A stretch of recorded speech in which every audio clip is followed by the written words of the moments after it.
आज मैं आप सबको एक कथा सुनाता हूं। एक दिन प्रातः एक व्यापारी अपने घर से निकला। घर से निकलते ही एक बिल्ली ने उस व्यापारी का मार्ग काट दिया। व्यापारी घबरा गया। वो फिर से घर लौट गया और शुभ घड़ी की प्रतीक्षा करने लगा।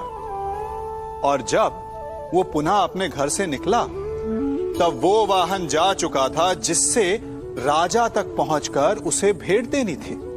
राजा को भेंट नहीं मिली। राजा क्रोधित हो गए। राजा ने उस व्यापारी का व्यापार बंद करवा दिया। इस कारण व्यापारी क्रोधित होकर घर पर अपनी पत्नी से लड़ बैठा। पत्नी अपने बच्चों समेत मैके वापस चली गई और उस व्यापारी के जीवन में यदि कुछ रह गया था तो केवल अंधकार।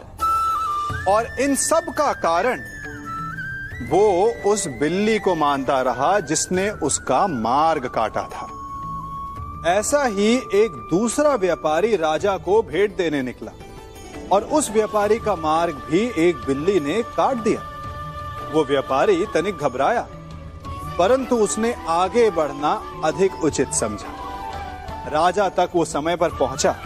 उसने राजा को भेंट दी। राजा प्रसन्न हुए और राजा ने व्यापारी को अपना व्यापार बढ़ाने की अनुमति दी, स्वर्ण आभूषण दी। जब व्यापारी घर पर पहुंचा तो पत्नी को आभूषण और अपने बच्चों को देने के लिए वस्त्र थे उसके पास। हर ओर प्रसन्नता थी। समझ रहे हैं ना? दोनों के साथ एक ही प्रकार की घटना हुई, परंतु दोनों की प्रतिक्रिया भिन्न थी। ऐसा ही हमारा जीवन भी है।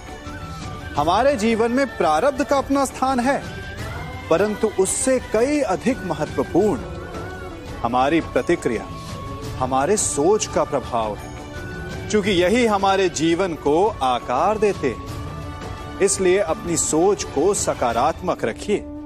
आपका जीवन सदैव आनंदमय।